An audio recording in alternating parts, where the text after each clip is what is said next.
পুৱাৰ বেলিটো আগত লৈ আজি মই লৈ যাম আপোনালোকক এখন ধুনীয়া ঘৰলৈ, যিখন ঘৰৰ বয়সেই হৈ গ'ল প্ৰায় ৯৬-৯৭ বছৰ।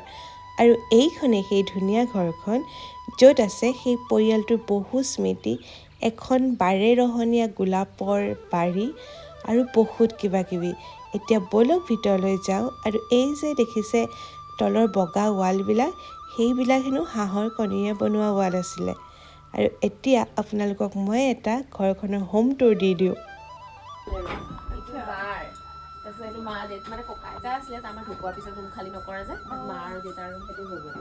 এইটো পূজা কৰা মানে গোটেই ঘৰটো 100 বছৰ হ'ব। তুমি ওপৰত আমাৰ আছে চাবা ইফালৰ পৰা, তেতিয়া মানে আমাৰ হেৰিটো বনাই থোৱা আছে ৰুমটো। আচ্ছা।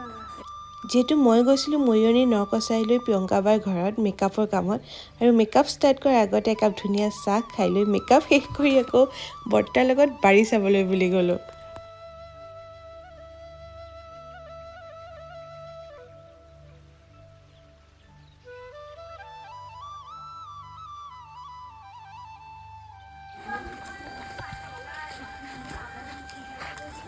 দুটা বহুত আছে, এইকেইটা জাল লগালে হয়, এইকেইটা এটাও নহ'ব। আচ্ছা। এইবোৰ যদি অন্য বছৰটো একদম ভৰ্তি হৈ থাকে, যদি নোৱাৰিলোঁ কঁকাল দিছে। এই ভেৰাইটিজ কালাৰ আছে। তুলিব পাৰা বহুত। আচলতে নিজৰ বাৰীখনৰ প্ৰতি কিমান আগ্ৰহ থাকিলে নিজৰ ভতিজাকৰ বিয়া দিনাও এনেদৰে ব্যস্ত হৈ থাকিব পাৰে নিজৰ বাৰীখনৰ লগতে, সেইটো হয়তো আপোনালোকে চাই পেলাই বুজি পাইছে। ময়ো হাতত ষ্ট্ৰেইটনাৰ একদম হেয়াৰ স্প্ৰে লৈ বৰ্তাৰ পিছে পিছে ঘূৰি ফুৰিছোঁ। যিহেতু কাৰেণ্ট নাছিলে, সেইকাৰণে হেয়াৰৰ কামটো বাকী আছিলে, মই কাৰেণ্ট আহিব বুলি ৰখি আছিলোঁ। আৰু সেই সময়খিনিতে বৰ্তাই কৰা গোলাপৰ বাৰীখনলৈ লৈ গ'ল। কিমান যে ধুনীয়া বাৰী, কি কালাৰ নাছিলে, এতিয়া হেনো খুব পাতলকৈ হৈ আছে। এইবাৰ বৰ্তাই অকণমান সময় দিব নোৱাৰিলে, সেইবাবে বাৰীখনত ফুলৰ সংখ্যা কম যদিও কিন্তু ভেৰাইটিজ কালাৰে একদম গোলাপৰ বাৰীখন সম্পূৰ্ণ হৈ আছিলে। কি ধুনীয়া, কি মৰম লগা, কি নাই বাৰীখনত, সেয়া আপোনালোকক মই পিছলৈ দেখাই আছোঁ। এতিয়া চাই লওক গোলাপ কেইপাহ।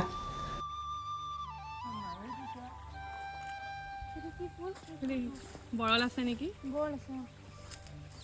এই বৰল আছে। একো নহয়, এইকেইটা একো নকৰে, এইকেইটা পোহনীয়া কেইটা, এইকেইটা আমাৰ ঘৰুৱা কেইটা, এটাও একো নকৰে এইকেইটা।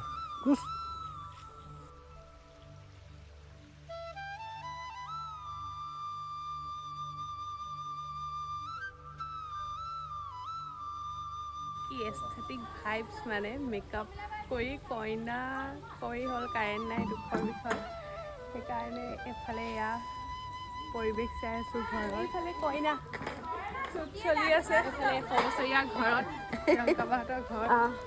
আমি এতিয়া যাওঁ ফিচাৰী চাবলৈ। আশীজোপা নাৰিকল কাটি পেলালে।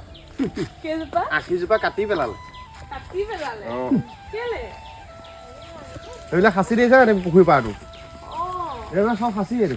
বেল এজোপা ন? ভিডিঅ'বোৰ চাই আচলতে আপোনালোকে গম পাইছে চাগে বাৰীখন কিমান ধুনীয়া, আৰু বাৰীখনত আচলতে নাই কি।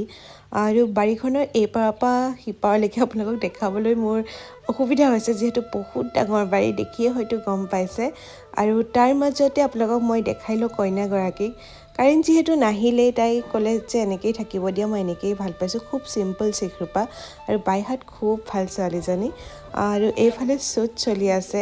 ইয়াতকৈ ধুনীয়া লোকেশ্যন আৰু ফটোগ্ৰাফাৰ কি লাগে নহয় জানো। আৰু এটা কথা খালি ভাল হ'ল, যিহেতু মই কামত ব্যস্ত আছিলোঁ, সেইবাবে মোৰ মানুহজন ব'ৰ নহ'ল। বৰ্তাই পূৰা কথা মিলাৰ লগতে লগত লৈ পূৰা বাৰী দেখুৱাই ফুৰিছে, আৰু কি আছে, কি স্পেচিয়েলিটি কৰিছে। এজোপা আম, য'ত এজোপা নহয় দেই, 7টা পুলি আছে, 7টা ভেৰাইটিজ আম লাগিছে, সেইজোপা দেখাইছে চাওক আপোনালোকে। এইটো কি গছ হয়? আম গছে বেলেগৰ পৰা ডাল আনি এনেকে লগাই বেলেগ পুলি কৰিছে। তেজপুৰৰ পৰা আনিলোঁ, পিয়ালি তাৰ পৰা। এইটো এই যে লেংৰা আম কৈছে বজাৰত, এইটো লেংৰাটো তাৰ এটা কেঁচা অৱস্থাত খুব মিঠা হয়। আৰু লেগৰা আম নি?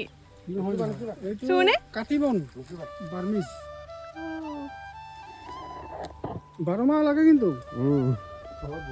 বগৰী, মই ভাবিছোঁ কাইলৈ সৰস্বতী পূজা নহয়, বগৰী অল ক্ৰেডিট গোজ টু বৰ্তা লক্ষী মানুহ গছৰ পৰা বগৰী ছিঙি খাই অহাৰ পিছতো প্ৰিয়ংকা বাই আকৌ মৰমত মোৰ হাতত বগৰী দিলে আৰু মই বগৰী লৈ এবাৰ ঘৰলৈ বুলি আহিলোঁ কাৰণ যিহেতু কাৰেণ্ট নাহিলেই জোন পাবহি নাই আৰু এয়া শেষত আকৌ এবাৰ আপোনালোকক কইনাক দেখাইছোঁ কেনেকুৱা লাগিছে জনাব ঘৰটো কেনেকুৱা লাগিলে সেইটোও জনাবলৈ নাপাহৰিব wish U A happy married life চিক্ৰুপা বাকী সকলোকে আকৌ নেক্সট ভিডিঅ'ত লগ পাই আছোঁ